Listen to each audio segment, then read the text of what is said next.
Recently, someone wrote me a racist letter at my school, and it wasn't just offensive, it was sickening.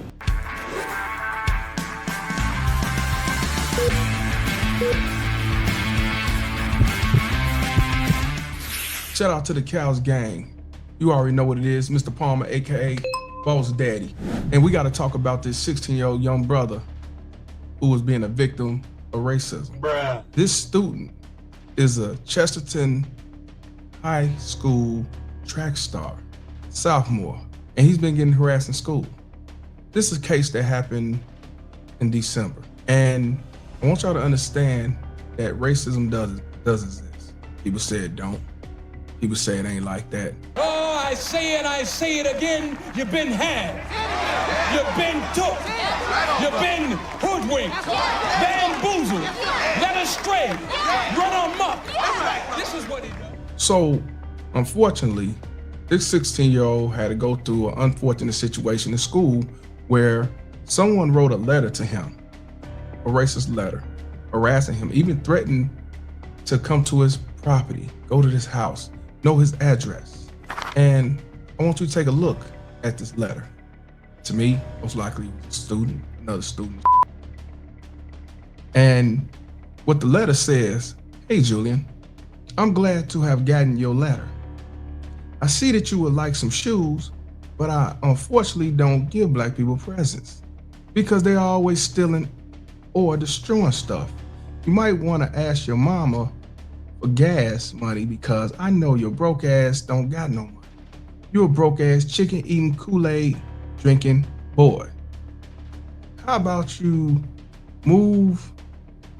I can't read some of this stuff, but it looked like it say, "How about you move me some codes and sit on my lap and I'll give you some coal, C-O-A-L, from Santa to Julian Blevins. And never forget, I know where you live." And he got the address on here. You can't make this up. Now, he decided to call this shit out. He posted this on Facebook where it went viral. Because he put it out there, he gets suspended. You can't make this shit up. And he posted this on a group called What's Happening Chesterton. I'm not gonna read the whole thing, it's long. But basically he says, "My name is Julian Blevins, and I dealt with racism at more than one school. Do I think it's always a school problem? Not necessarily. But the way schools handle it, that's the problem. I love Chesterton High School, I really do. But I've been called the N-word multiple times since coming here in 7th grade. It's 2026, the 21st century. This shouldn't still be happening." A couple of days before winter break, I received a racist letter. I'm attaching it below so people can see what I mean. I told my teacher it happened in her classroom, not to accuse her, but because it happened in her presence. I was suspended for disrespect. All I did was speak up about what happened. Speaking up got me punished, not protected. I want this young brother to understand that just because it's 2026, just because it's 21st century, racism ain't went nowhere. As far as I'm concerned, racism ain't never gonna go nowhere. Now, this ain't 1955, this ain't 1963, but it's still here and it's not going nowhere. I want y'all to understand, Cows Gang, that this young brother tried to call it out. He went to the teacher, no answer, no solution, no fix or nothing.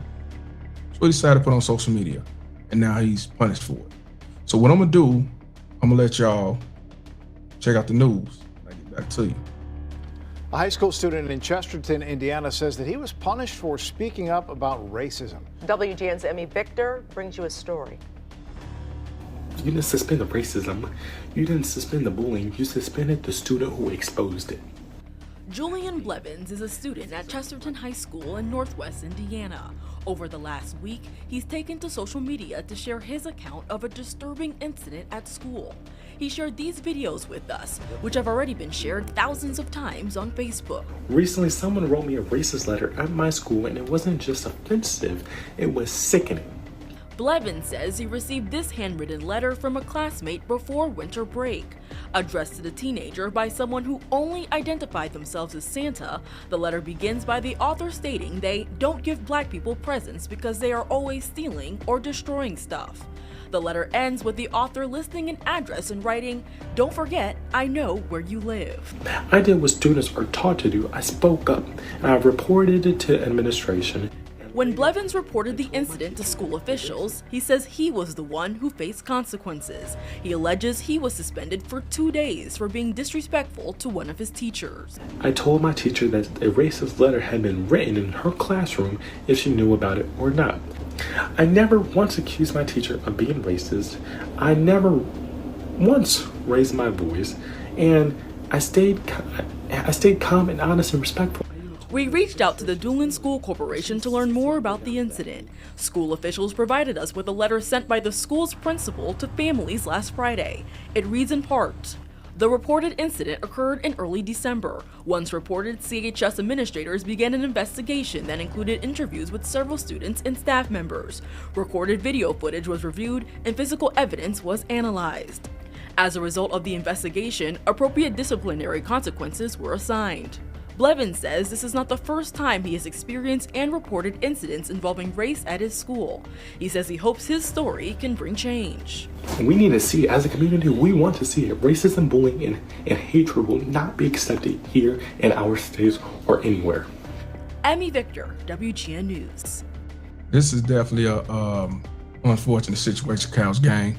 And the school said they disciplined who they need to discipline. Well, it seemed like the only person they disciplined was the student, 16-year-old athlete, track, and basically he was suspended for disrespecting the teacher. Yeah, that sounds about white. Right. Yeah, but what do y'all think about that, Cal's gang? Now, I'm gonna play the video of the parents, but I can't play the video. You got to hear the audio because Fox will flag me. You cannot use their videos on YouTube. Can't make up. Not surprised at all. Check it out. Cole said this wasn't the first time she warned the school about racism in a predominantly white environment. This is a letter that she had sent in the past. After this current incident, when she felt she wasn't getting real answers, she took her complaint even higher. So who did you go to? I went to the Office of Civil Rights. You can go on the website, and then you filed it with the education department. Somebody wrote me a racist letter in your class, whether you knew about it or not. Julian says after he made a post about the letter that went viral and spoke about it with classmates, his teacher overheard the conversation and took him to the office. According to his suspension notice, Julian was labeled disrespectful. He was suspended for 4 days. The school's principal, Brent Martinson, released a statement. The statement reads in part, CHS administrators began an investigation that included interviews with several students and staff members. Recorded video footage was reviewed and physical evidence was analyzed. CHS school resource officers were consulted throughout for support. As a result of the investigation, appropriate disciplinary consequences were assigned. Any future allegations will be investigated and addressed in alignment with school rules. But Julian says even after the letter, after the suspension, the racism hasn't stopped. We had a little bathroom break and there was a freshman in there. The freshman referred to me as an N-word. He was like, "What's up, my N-word?" And that shocked me. I want them to bring in, I don't know if it'll be a cultural awareness person. Julian is already in the books. The record books. I broke a record my first year at Chesterton. I beat the 100-meter record and got 11.3. But Julian hopes the next chapter at his school doesn't look like the past, where history repeats itself. There's no reason I should be having to come to school every day and deal with some type of racism. Cal's gang, what y'all think about this? I will say this is an unfortunate situation. You heard what he said. You know, just after this situation, somebody walk up and say, "What up, or what's up, my?" My thing is, you went to a predominantly white school. You thought they was gonna treat you equally. As you see, these students are not. I ain't gonna say all, but some of them are not. In my opinion, maybe you better make a move and go to a black school, go to a more diverse school. So you have, parents who put kids in white schools, which is understandable, better education and learning and stuff like that. But a lot of you gotta deal with, and you gotta better handle that. And if you can't, you gotta make a move. It ain't always good to go to an all-white school or go to an all-white neighborhood and all that stuff, because you have some that don't really want you there. And it's gonna discriminate, it's gonna treat you bad, it's gonna f you over, go get you caught up, even though you ain't the one who caused it. Truth is what it is. So what do y'all think about this situation, Couch Gang? Y'all already know what I want to know. When it comes to 16-year-old Julian Blevins, track star, sophomore, I got to know, is he a victim or volunteer?